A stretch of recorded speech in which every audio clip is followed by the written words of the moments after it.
গেছে। তবে পাইলট তৌকিরকে নিয়ে রহস্যের জট যেন এখনও খুলছে না। মাইলস্টোন স্কুলে বিমান বিধ্বস্ত হওয়ার ঘটনায় তৌকিরের মৃত্যুর পর বেরিয়ে আসছে একের পর এক চাঞ্চল্যকর তথ্য।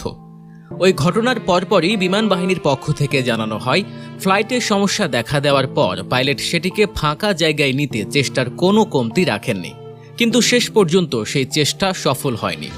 প্রত্যক্ষদর্শীরা জানায় তারা একটি গাছে প্যারাসুট ও রঙিন বেলুনের মতো কিছু আটকে থাকতে দেখেছেন।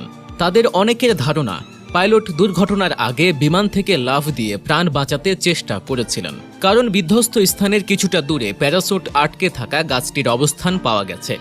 পরে জানা যায় পাইলট তৌকির ইসলামকে ঘটনাস্থল থেকে কিছুটা দূরে একটি ভবনের ছাদ থেকে উদ্ধার করা হয়েছিল।